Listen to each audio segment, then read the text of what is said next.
The Kids Media Club podcast is open for sponsorship. So if you would like to get a conversation in the ears of your stakeholders before big events such as Brand Licensing Europe or MITCOM, Nuremberg Toy Fair, maybe you've got a launch or a big announcement to make, then why not consider sponsoring the Kids Media Club podcast and, of course, our newsletter? You can contact either Emily, Andy, or I on LinkedIn, or you can reach us through our website, which is kidsmediaclubpodcast.com.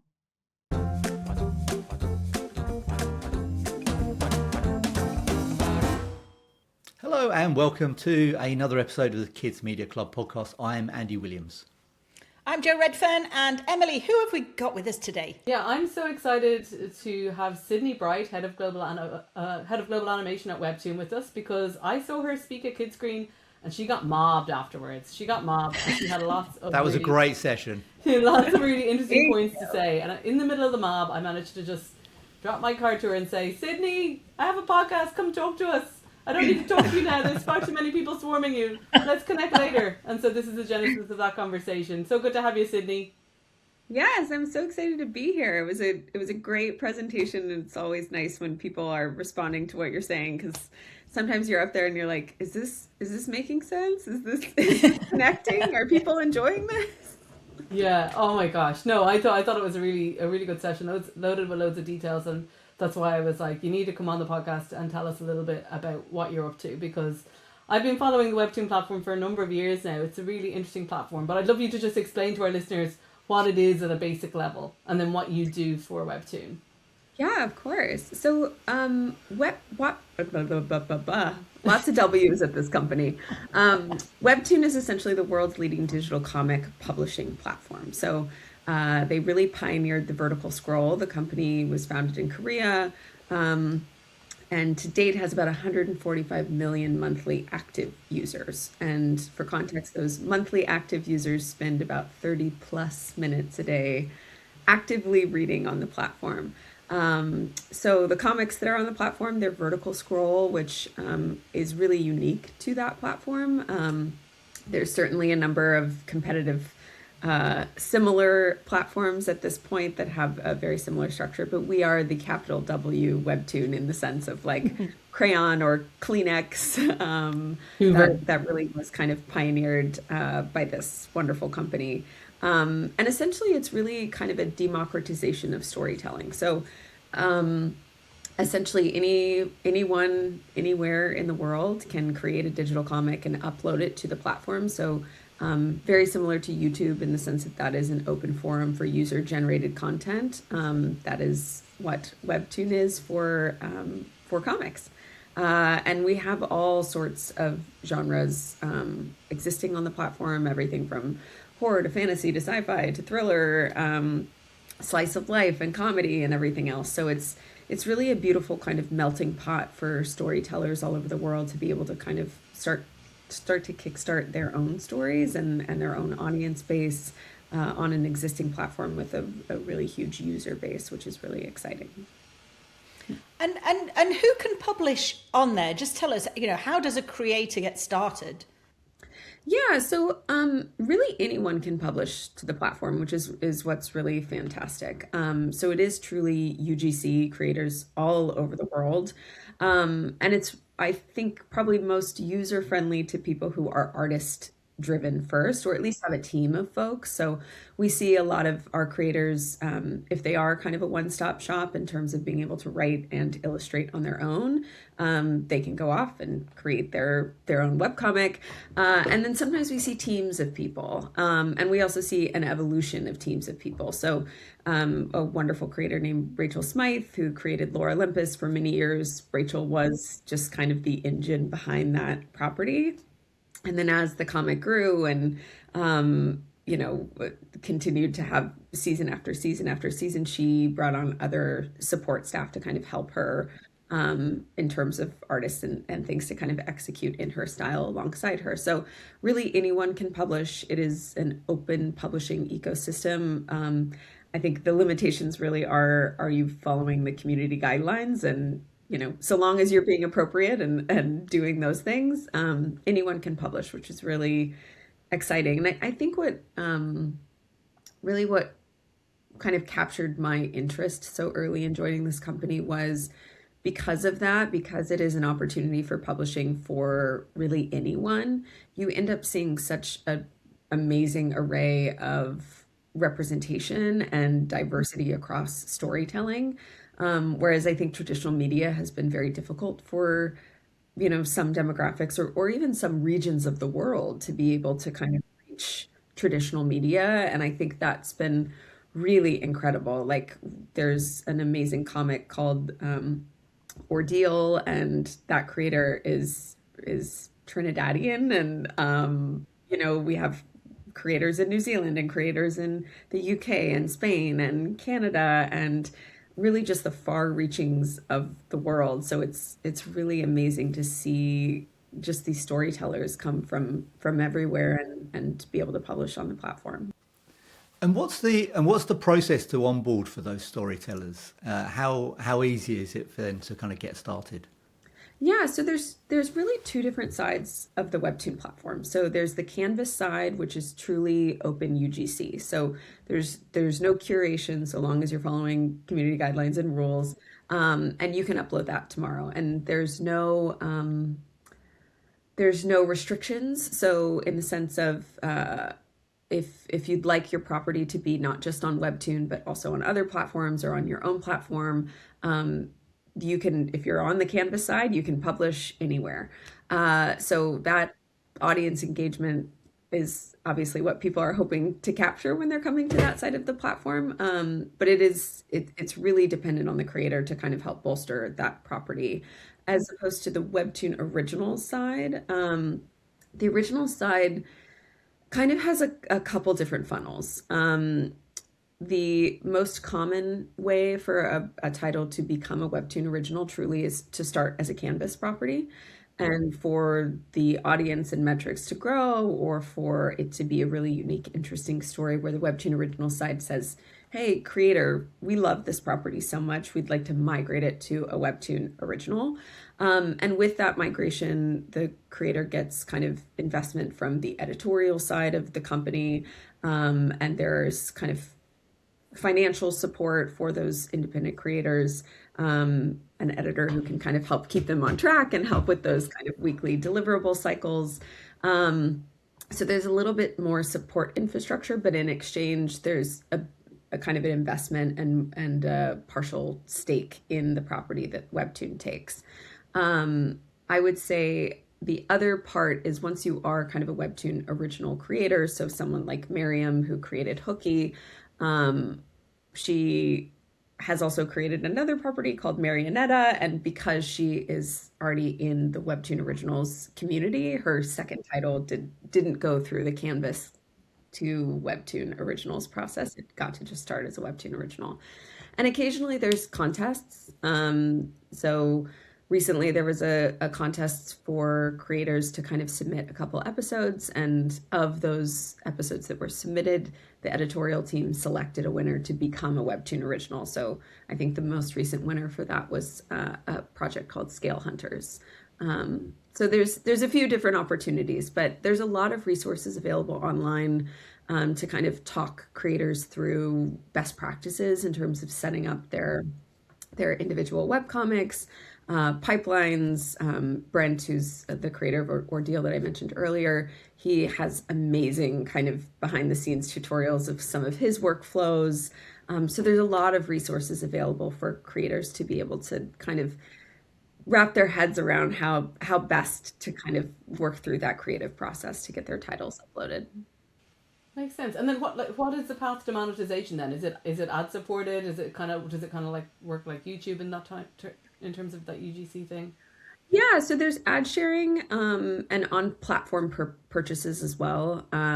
Think of it as like microtransactions. So in order to read titles that may be behind a fast pass or kind of advanced readership, essentially. So if you're such a diehard fan and an episode drops and you want to read it before everybody else gets to read it publicly, you can exchange coins in order to get that early read and be able to drop spoilers for other people if you're that type of person. And those microtransactions are shared monetization metrics essentially with the creators, which is really exciting to see kind of which creators are not just having a really big fan response, but also the fans who are really invested both in time and in money and wanting to continue with those stories. I think it really helps us understand from an audience participation perspective where their heads are, which is helpful obviously for what I do, which is kind of the adaptation side of things. Yeah, let's get to that because you're like that's one of the reasons we brought you on. You're head of global animation for Webtoon. So tell us about what your remit is there. Yeah, so as head of global animation here, my job is really to identify titles from the platform that make sense for adaptation. So on the Webtoon production side, we have 3 separate teams. We have a live action television team, a live action film team, and an animation team, which is my team. And our animation team covers TV and film. And I think we kind of have the best job in the world because our days are filled with reading a bunch of comics and trying to figure out would this make a great TV show or a great animated series. And then, sometimes there's a title where we kind of fight across our 3 divisions and we have to play rock, paper, scissors to see who gets it. But we get to work with those creators and work with that property and, go through the traditional development process, sometimes not so traditional development process, and then hopefully make it out to the other side where we have a public announcement for, a green light, much like we did with Lore Olympus back in January, which we set up with Amazon Prime, and we're in production and absolutely thrilled to be able to bring that to screen for fans. And hopefully soon. and when you're looking for those potentials, Sydney, whether what kind of data and signals do you look at? Is it total views or reads? Is it people coming back episode after episode, so the retention rate is high? What are the things that you kind of watch for, and when you see it start to bubble up, you're like, okay, there's something there, let's keep a watching brief on that one? Yeah, I think it's kind of all of the above. If a title's older in terms of having been on the platform for a long time, those are more likely to have the extraordinarily high numbers. So, I think Tower of God has like 6.6 billion global reads. Lore Olympus has 1.8 billion global reads. So a lot of the properties that have been on since like 2018, 2017, they've had kind of the longevity to be able to have a significant amount of readership and hundreds of episodes on the platform. So, of course, legacy titles that have been very important to the platform for a long time. I would say for the most part are all titles that have been spoken for within our group. But in terms of newer titles, it's a few different things. Joe, to your point, yes, is the retention high? Are people coming back week after week? Are we seeing that steady increase in readership and also in comments? I think that's one of the wonderful things about the platform is it is, of course, a content platform first, but it's also embedded with a social media aspect, and the fact that fans can comment down to the episode and have these kind of dialogues within, each episode of, oh my gosh, I can't believe that happened. And, oh, I think this is going to happen next. Or I can't believe he kissed her. I can't believe that thing happened. So there's a lot of audience participation in that sense. And I think when we're seeing that really high engagement with comments, that's also a really strong sign for us. And then separately too, because not all creators are created equal, and some have a much more significant individual social media following, and maybe their title is getting more exposure because they're off platform promoting it.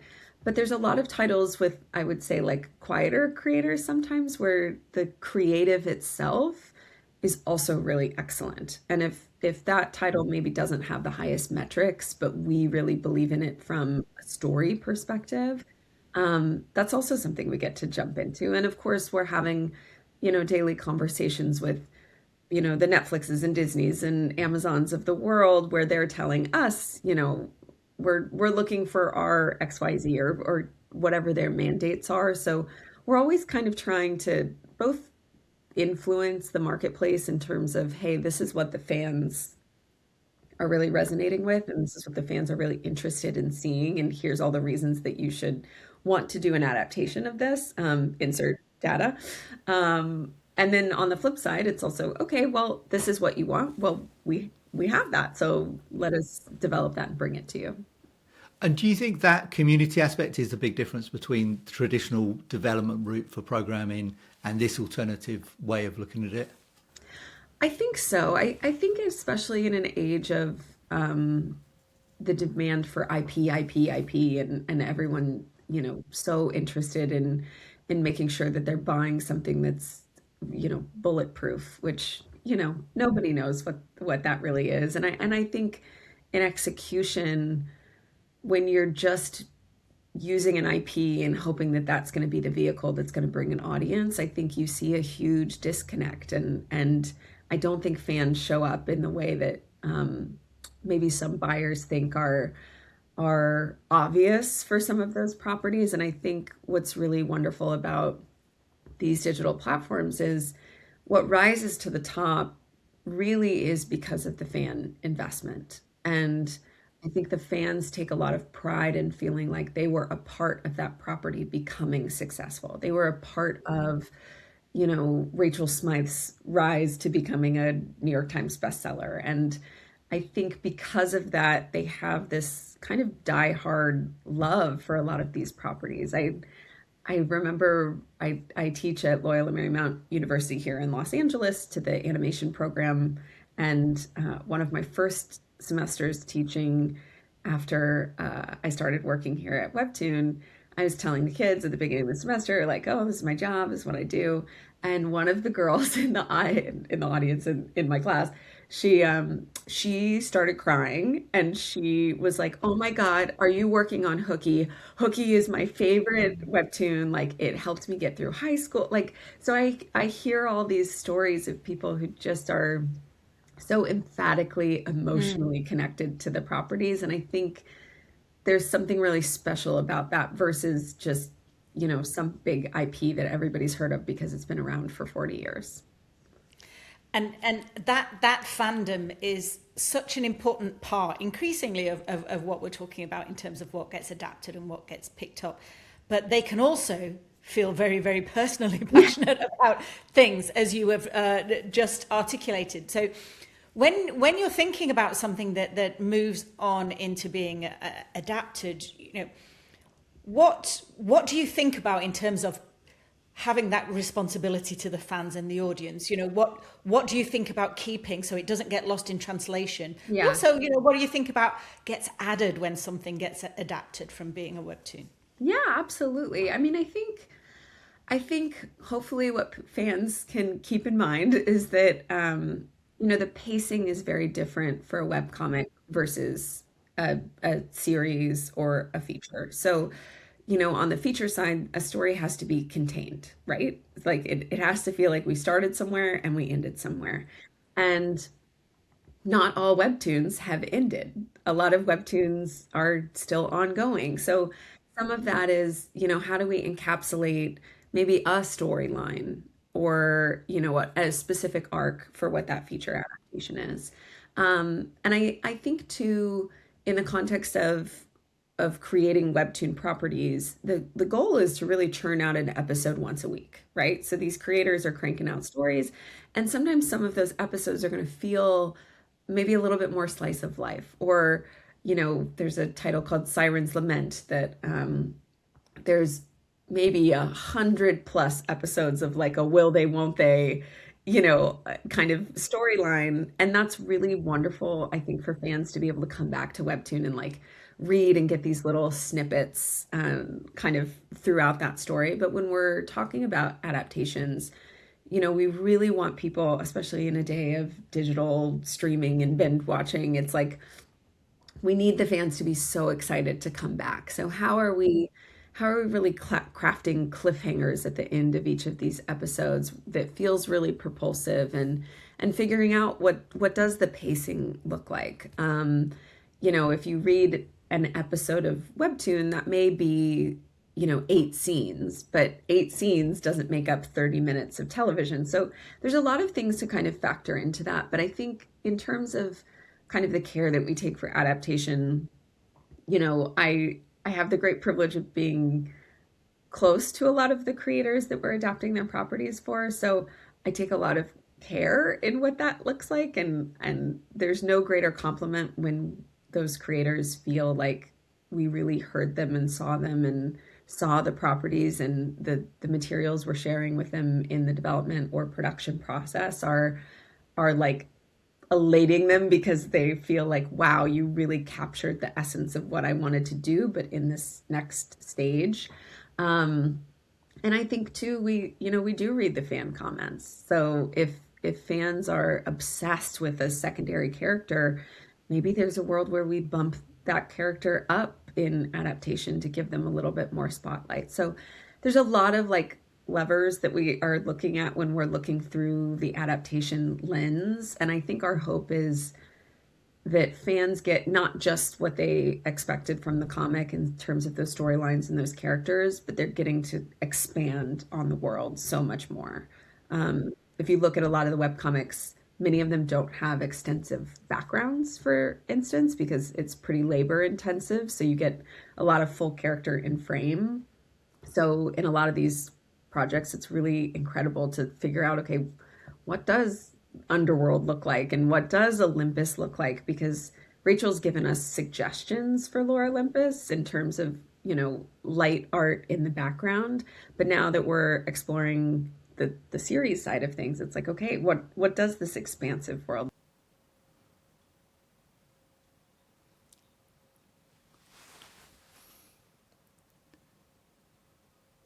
And does that gap between what's being kind of illustrated or kind of what's being imagined by the artist, the fact that there are some stuff that isn't filled in, does that invite a lot of fans to kind of come up with their own versions of stuff that isn't really expressed, but that's kind of in the margins? Do you get a lot of, do you think there's a much more of that sense of the fan having an influence on the IP than they would traditionally have in other areas?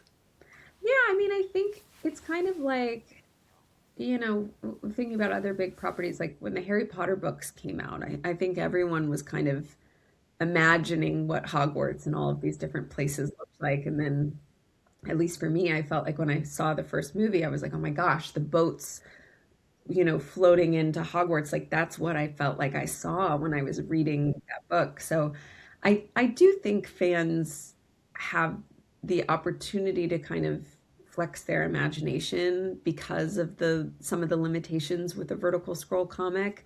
So yeah, I think they kind of fill in the gaps, and then hopefully on the adaptation side, we fill them in a way that they're excited about.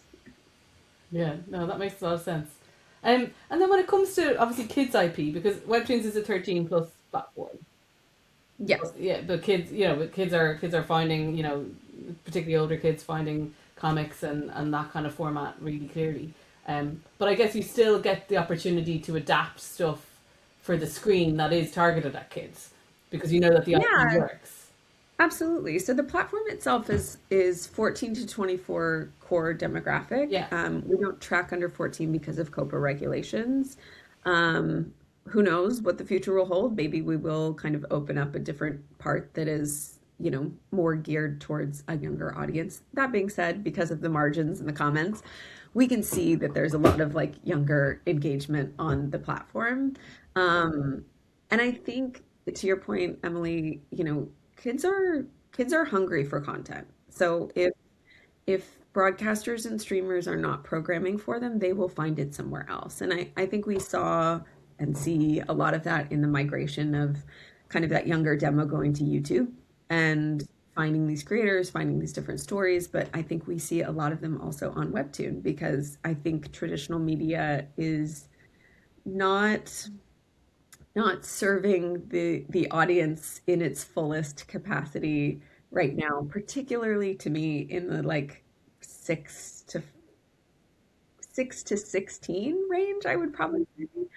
Um, and I think because of that, we do see a lot of wonderful properties that are squarely in that age demographic that feel feel appropriate and like can be read to very young kids, but also have really enough emotional hook and drive between the characters and the story arc that it's keeping the 15, 16, 17 plus year old, readers tuned in and coming back.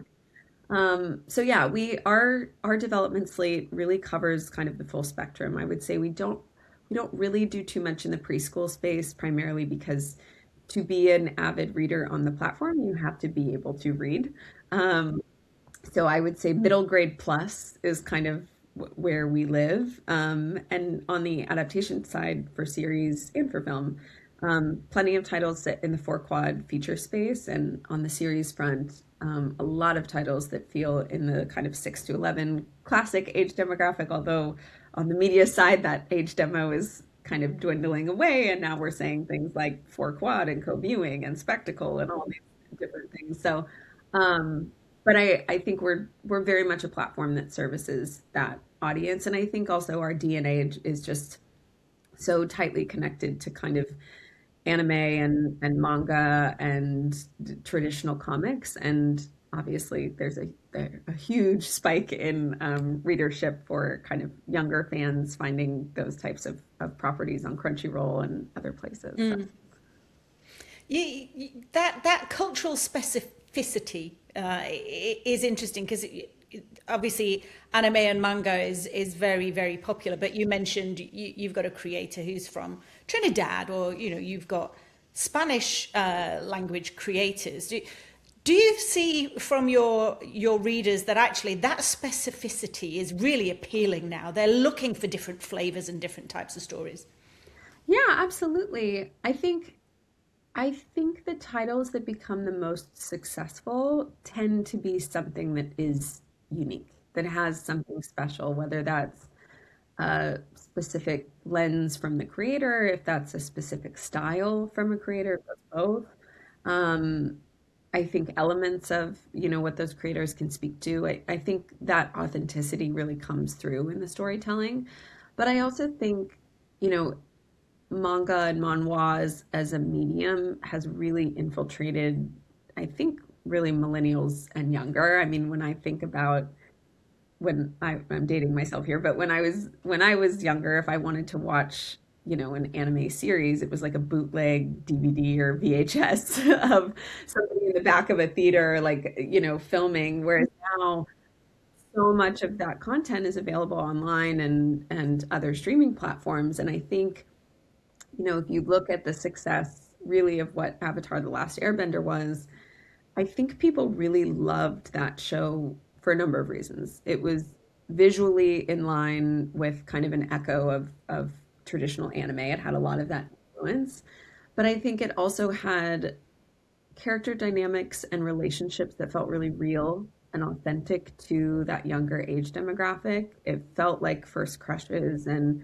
arguments with your uncle, and it felt very relatable. And I think that relatability of kind of the emotional core of a lot of that storytelling is what resonates so much with that younger audience. And I think that's why you see a lot of anime influence kind of echoed across these properties from Spain and Trinidad and Canada and all these different places, because I think the anime influence that has been had on kind of millennials and Gen Z and younger is cinematic storytelling with emotional core and heart, with characters that have real stakes to what they're doing. And I think that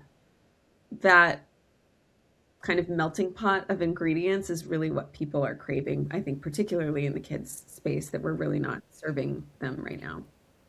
Yep. And I wonder whether the other parallel is that with manga, you have something that's a relatively low cost way of developing new ideas, and you can kind of take creative risks in a way that the traditional TV form of developing and commissioning shows, it's very expensive. So people are risk averse, and they maybe sound down the edges a bit and airbrush it a bit because they're worried about how it will land. But I think that kind of manga form of really having a low cost way of being able to experiment with ideas and see what sticks is a really interesting way of developing stuff, and it feels like Webtoons is kind of that amplified, really. Yeah, the In digital that kind of respect. version of that. Yeah. Absolutely. And I think too, what's so great about the platform is it really does offer an opportunity for creators to start to monetize and make money. I believe we paid out about $2.8 billion to creators between 2017 and 2025.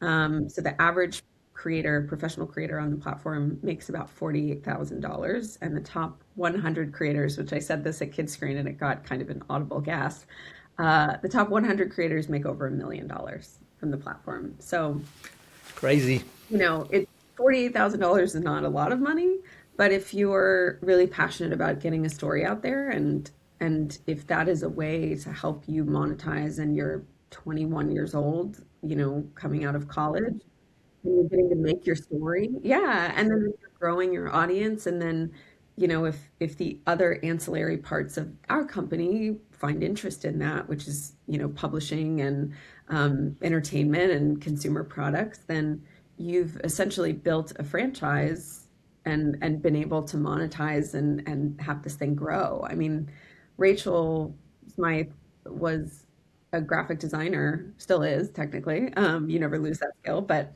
was a graphic designer, and she kind of made a bet with herself where she was like, I'm going to upload an episode a week of just my thing, my passion project that I just need to do something creative for myself. And I don't think in a million years she would have thought it would have evolved into a global, graphic novel, multi-New York Times bestseller turned into animated series property, because she was like, I have to tell the story and I have to get it out there. And, even if nobody reads it, at least I did it. Yeah. Is that Yeah. consistency part of the Amazing. requirement? So like with something like a YouTube channel, it's always like, weekly uploads, that kind of thing. Is that something you see as being as integral to Webtoon, or is there more Yes. of so multi-parts, keep it going, better to keep it running for a longer period rather than be like serialized to be like, oh, we'll just do 12 parts now, or like, what are you seeing working? Yeah. I mean, there's certainly properties that are on the platform that kind of are, I would say, like a limited series, like the creator who has like one story arc that they really want to tell, and that's fantastic, and we have plenty of those. But I would say the ones that tend to continue to grow in their readership tend to be ongoing. It's if you've watched all 10 episodes of something and there's no more 10 episodes to watch, you're not necessarily going to come back. Whereas what I think One Piece has like 35 seasons or something, like the anime, something just crazy. And obviously people continue to watch it. So I think the weekly uploads really keep the fans like coming back and continuing to engage. So that's a cadence that we really try to encourage the creators to continue to stay on pace with. And, when we talk about it, it sounds very easy, but it's a Oh really no, heavy yeah, lift. consistency is the Yeah, it hardest thing doesn't in the sound world. easy. It's bad Yeah. for doing So a podcast. We're not even drawing anything. We're just hanging out once a week consistently. Totally. So I would say most of the creators try and bank, 20 odd episodes or something so that they have like a 20-week pad to continue to create episodes. But yeah, there's a lot of best practices to kind of keep that cadence and keep that fandom coming back.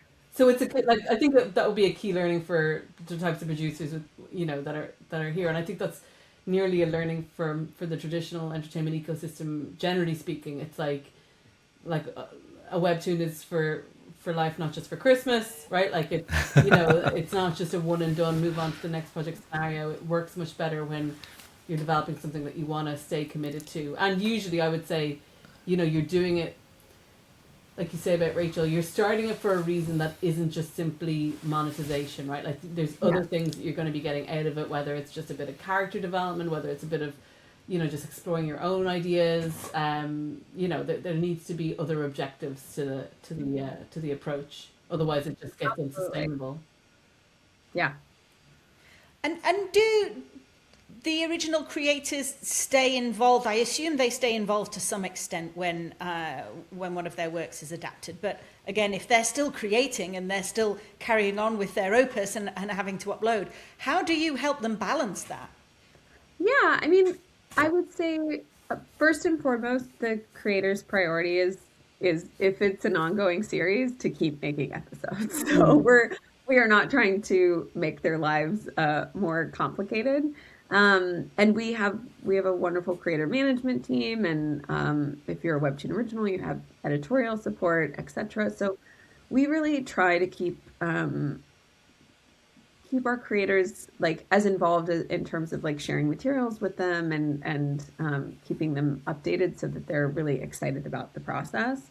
But most of our creators are not really involved on like day-to-day productions of things. So we have check-ins and updates and share materials. So it's a balance across all of the things that they have kind of going on their own individual slates. I think especially when those ancillary verticals start to kick off. So, you know, if the graphic novel's being adapted and published, and if the series is being produced, and they're still producing episodic comics, there's a lot of moving pieces.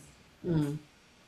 I wanted to touch on for a second Wattpad, because Webtoon and Wattpad as well, and Wattpad is another kind of fascinating platform where folks are self-publishing novels. I know like there's been a number of success stories out of Wattpad too. So can you tell us a little bit about that? That's in your remit. Yes, also, absolutely. So Wattpad is essentially the novel equivalent to Webtoon. Yeah. So it is a Canadian-based company, about 55 different languages available on that platform, and creators reading and writing all over the world, but in a novel format. So I think we've kind of encouraged creators to start to similar to kind of an episode a week, chapter a week. So there's kind of a cadence pushed now, but some creators will upload their entire manuscript and put the whole novel up in one foul swoop. And our team kind of mines that platform as well for adaptations. And as you mentioned, Emily, we've seen a lot of successful properties come out of there. The Kissing Booth movies with Jacob Elordi and Joey Keane were based off of a Wattpad novel. We had a wonderful film that our team did with Tubi called Sidelined that ended up spinning off some additional adaptations because it was so well received, which is really exciting. So our film team has had a lot of success with Wattpad And My Life with the adaptations. Wolder Boys is Wattpad as well, isn't it? Yes. Yeah. I think in large part because in terms of like novel to film, it again is like enclosed story. But we have a good number of Wattpad titles on our slate on the animation side, which is really fun when we get to kind of take novels over, I think, because in large part there are no visuals to support it. So it's like a whole other playground for us to figure out, you know, what does this world get to look like? But I think, you know, the two companies came together several years ago. The parent company of Webtoon acquired Wattpad. And with that acquisition, it really did kind of take a larger look at the fact that both of these platforms are a democratization of storytelling. So how do we really put the power of story back into the hands of the user? And both companies had such a similar ethos that it made a lot of sense for us to kind of join forces, if you will. So we support both platforms across both entertainment as well as publishing. We have several imprints internally on the Wattpad side for publishing, and our books team essentially functions as a book agent if we don't end up publishing those in-house. So we've had several titles go off to be published with Penguin Random House or HarperCollins or Scholastic, and we have amazing partners on our publishing side as well as our entertainment side. Yeah, no, the democratization of storytelling for sure. So what do you have upcoming that you're excited about on your slate, Sydney? What from a kid's point of view particularly as well? I'd love to know. Yeah, I mean, we obviously have announced Lore Olympus, which I'm very excited about, and while that does have like more adult themes in certain ways, I think it will be appropriate at least for teens. I don't know if a 6-year-old is necessarily going to be super excited to watch it, but I think, you know, across our slate, I've been really excited at the properties that we're building out to fill that kind of 6 to 16 age demographic. A lot of those titles haven't been announced, but if you look at the platforms and see some of the titles that are the most successful or feel like they offer themselves to that younger demographic, like Hooves of Death is an amazing title. It's a really amazing mashup of like The Walking Dead meets My Little Pony, like a sprinkle of Avatar: The Last Airbender. And that creator, so amazing. She actually went to school for, I believe she went to school for comics, or maybe it was graphic design, but took a comics class while she was in college. And her professor like kind of just planted the seed of like, well, you could always make a comic if you want to. And I think she had thought she would work in entertainment, and life happened, and she has a beautiful family, and then she made this comic, and this comic is one of my favorites on the platform. It's so incredible and good, and if you go look at the art is just fantastic. And I just think that's like such a cool story that she's a mom and doing her mom thing, but made this amazing comic, and it's reached that fandom and audience, and now it's published into a graphic novel. But that one in particular, I think, sits so squarely in that underserved audience demographic, where it's characters and emotions with real stakes and a journey kind of adventure story and bigger lore that unfolds, but a lot of like silly, fun relationships. So I highly recommend Hopes of Death. Hopes of Death. Yes, our brand management friends at Hasbro might have given them palpitations with that picture. Dead, fair enough. Okay. I have one final question before we wrap up, and it's you mentioned that you're an animation professor. Yeah.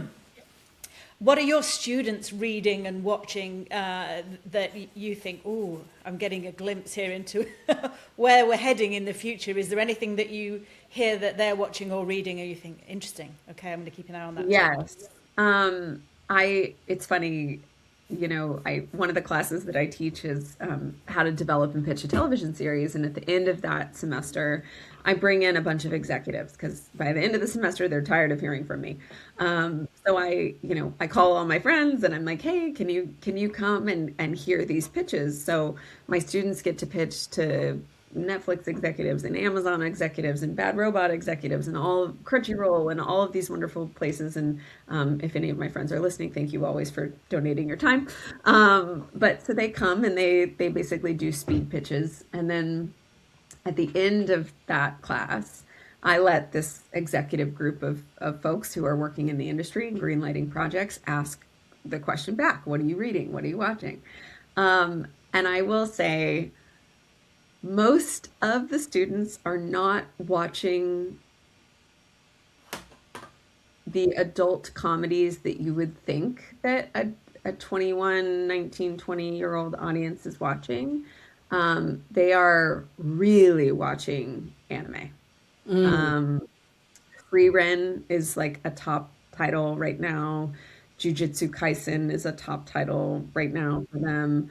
But also like deep cuts, like titles that like the average Joe has definitely not heard of. And I think in large part because some of those more abstract titles have queer representation and LGBTQ storylines. And I think the students feel like some of those stories that maybe aren't quite as mainstream reflect a lot more of their own personal experiences or their own personal expressions of who they are. So a lot of that, there's a lot of rewatching of shows that, continue to bubble to the top. Like people still love Over the Garden Wall, and people still love Avatar: The Last Airbender, and they still love Adventure Time, of course, and Steven Universe and Phineas and Ferb, like titles that I think from the media perspective, we might have thought kind of came and went and no one's really thinking about anymore. But my students love those shows. They love them. They love to go back and watch them. Yeah. I think that's something we see a lot as well. And I think I've had this conversation with a few folks this week. It's like, as an industry, we think of something as a pipeline, but for the audience, there's still plenty of stuff that's there and evergreen and they're returning to. Yeah, and new and there's product. something about the appeal of that nostalgia as well. That Yeah. recent Yeah. nostalgia. Comfort TV. Yeah, Yeah, well, and characters that you really care about. Like I think Steven Universe continues to be something that they point to because it was one of the first titles that had queer representation. I think Avatar is probably going to be one of the most evergreen animated series of all time, in large part because it was kind of the first of its kind to have a significantly more serialized storyline. Because I think up until that point, you know, it was really episodic for the 6 to 11 demographic. You know, I think uh, Gravity Falls continues to be a fan favorite, Yeah. and again, it's because it's characters you love and worlds that you love and stories that feel kind of earned in that way. And I don't think you have to be so adult and so sophisticated when you're telling stories that feel like they have emotional beats. I mean, Bluey is a great example of, Yeah. you know, who is the audience for Bluey? What is that demographic? Because I know grown people at the end of the workday who turn Bluey on and plop on the couch as, you know, 30, 40-year-olds with no children present to decompress at the end of the day. And obviously tons of kids love Bluey and Bingo and that whole family. So, you know, who is it for? If it's a good story, it's really for everybody. Yeah. Yeah, agree. Oh, thank you so much, Sydney. That was so fun. And like, so I'm, yeah, following Webtoon for years and was so delighted to meet you. And I just also think that's a great note to end on. Make it good, Yes, people. agree. Yes, make characters that people care about. Yeah, just make good stories. Yeah. I always say, and I will edit myself, but I always say I just want to make good stuff with good people. That's, Well, you know. there's a lot to be said for that. yeah, And absolutely. I think that comes across. I think when you make a really wonderful story and you can tell everybody who worked on it was so excited and Obsessed. loved it and loved showing up Yeah. to Yeah. their job. It does and come through. it comes through. Yeah, Yeah. yeah, absolutely. Yeah. Well, thank you for joining us. We'll leave our resident rapper-upper, Mr. Andy Williams. Yes, thanks so much for that, Sydney. And yeah, fascinating insight into the world of webtoons. Hope you guys enjoyed listening as well. Please let us know what you think. And we find us wherever you get your podcast from. And we will see you next week.